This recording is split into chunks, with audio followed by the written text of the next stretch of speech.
Être un leader religieux, c'est d'être un leader d'opinion, mais basé sur la religion.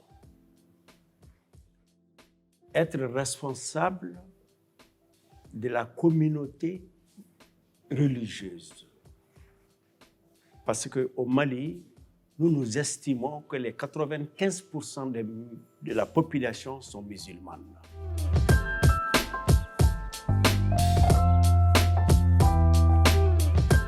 Le leader musulman religieux joue plusieurs rôles. Un, la sensibilisation, l'éducation, le dialogue, et en même temps, il joue, surtout le Haut Conseil, l'interface entre l'État et la communauté musulmane. Cela veut dire, quand l'État a des problèmes, n'importe quel problème, ça peut être social, ça peut être économique, ça peut être politique, s'ils ont besoin de recours au Haut Conseil islamique, qui représente tous les musulmans, ils sont obligés de passer par le Haut Conseil islamique pour leur soumettre leurs problèmes. Et l'interface aussi. Cela veut dire quand la communauté musulmane a des problèmes dans n'importe quelle localité du Mali, ils doivent passer par le Haut Conseil islamique pour que le Haut Conseil islamique soit leur porte-parole avec le gouvernement. Voilà le rôle que le Haut Conseil islamique joue aujourd'hui. Donc les leaders religieux, non seulement ils jouent des rôles dans les familles, dans les mosquées et dans la communauté. Et en grosso modo, dans tous les pays.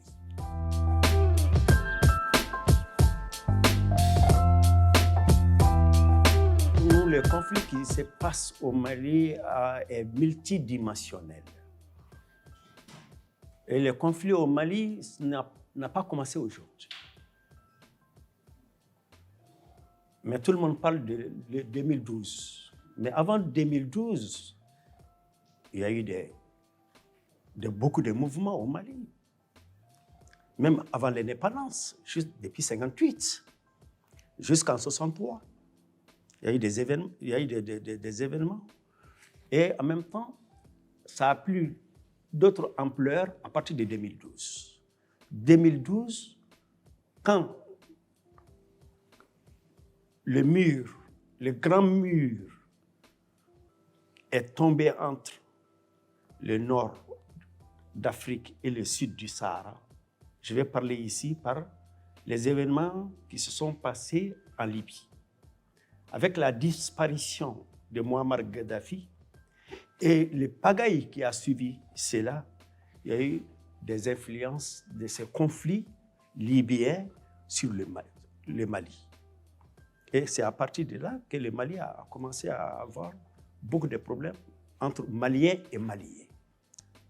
Sinon, d'habitude, dans l'histoire, les Maliens vivent ensemble, dans la cohésion, dans les cousinages, dans les voisinages. Et chaque fois qu'il y a des problèmes, nous trouvons des solutions à nos problèmes par nous-mêmes. Mais à partir de 2012, il y a eu beaucoup de changements. Parce qu'il y a eu l'intervention, depuis lors, jusqu'à nos jours, d'autres forces extérieures et qui a envenimé le problème au Mali. Donc non seulement le problème, ce n'est pas un problème religieux, ni ethnique, c'était un problème politique au départ. Cela veut dire la séparation, cela veut dire l'indépendance d'une partie du pays.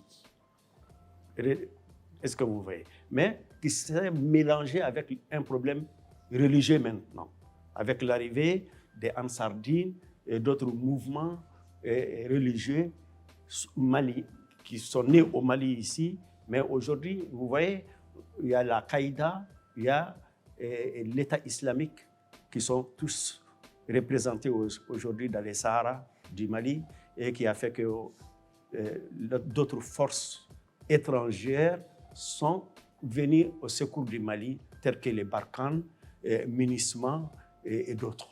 Donc, le problème dépasse l'État malien aujourd'hui, c'est devenu sous-régional et même mondiale.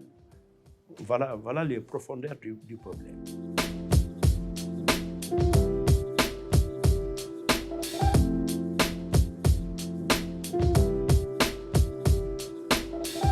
Et bien sûr, les leaders religieux peuvent jouer un grand rôle pour influencer les groupes armés au Mali ici.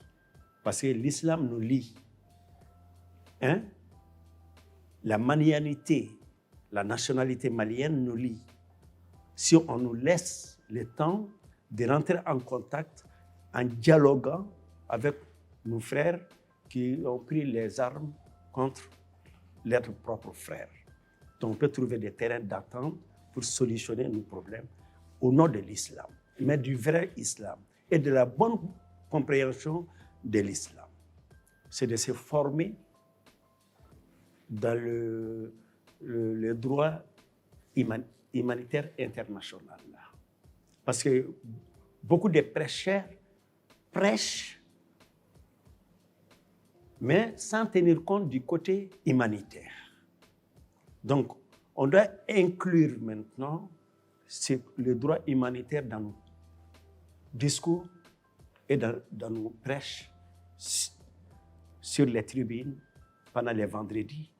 Et de l'autre côté aussi, les églises, que ce soit l'église protestante ou l'église catholique, et aussi, ils peuvent jouer un rôle en influençant leur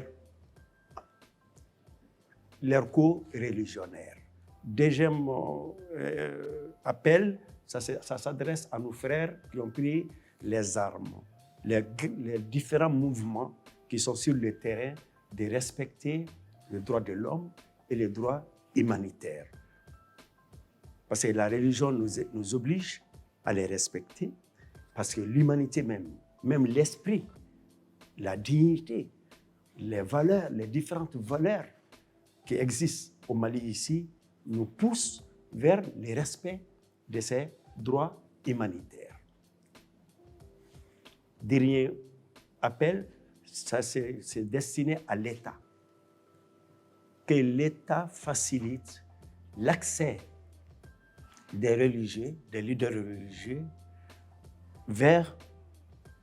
pour entamer des dialogues avec leurs frères qui ont pris leurs frères qui sont dans des différents mouvements, dialoguer avec eux pour arriver à un consensus et une solution définitive, parce que la guerre n'a jamais solutionné les problèmes.